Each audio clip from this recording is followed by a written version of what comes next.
Although they may look like lifelong friends, Michael Van Beek and Leo Boone have just met for the first time. The events that would lead to them meeting today began in 1980. Michael, who lives in Holland, was visiting family in Canada and got to hear Terry Fox speak about his Marathon of Hope cross-Canada run.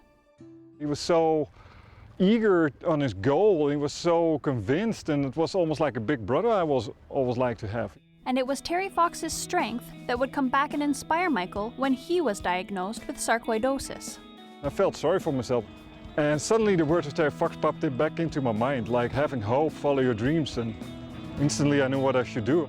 Sarcoidosis is an autoimmune disease where cells cluster and form lumps that grow in different parts of the body, including the lungs, eyes, and skin.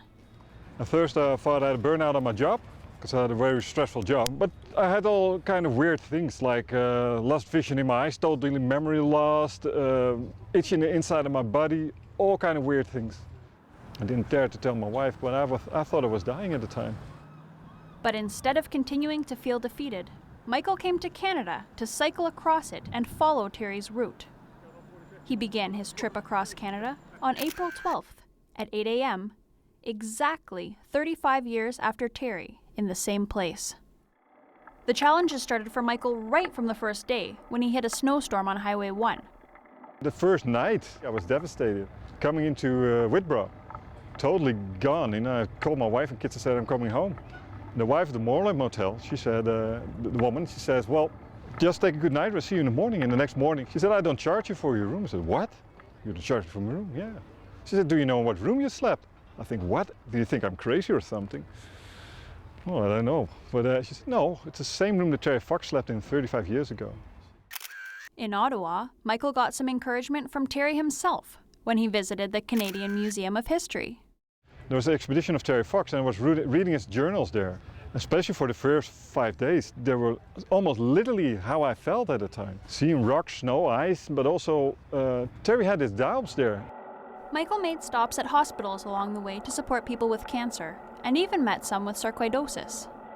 I had some wonderful meetings, but also very hard. I was very emotional. I cried outside the hospital there, because you actually see people dying there. And I think that I was convinced that Terry that's what he was thinking about it. The suffering has to stop somewhere. Although Michael planned to bike across the entire country, he did have to skip a few areas, like between Thunder Bay and Winnipeg, where others had already died this year. The police car pulled me over and said, are you the guy who's cycling Canada? I said, yes, I am. Oh, we highly recommend you not to go on anymore. I said, well, what? Why? Yeah, I said, man, it's got far too dangerous now. The weather's getting worse, and even on the west side of the island, the shoals are free of ice and snow, you're going to kill yourself. Meanwhile, Leo, also from Holland, and also with many cycling adventures under his belt, was watching TV.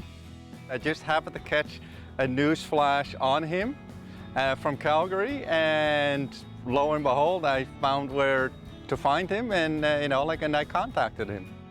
Michael ended his trip at Terry Fox's grave in Port Coquitlam on June 28th, the day Terry died. Shortly afterwards, Michael's family joined him from Holland. I think that's the most hardest part, missing your wife and kids. I didn't realize that at the time. I feel very lucky that I'm here and they are here. Finally reunited, and with a new friend to show them around Nanaimo. Just like Michael, Leo has been determined to keep cycling no matter what is thrown his way, including congestive heart failure and being hit by a car. I immediately felt a connection, and I said, I need to get hold of this guy. And although his cross-Canada cycle has helped and inspired many, it has also improved his own health.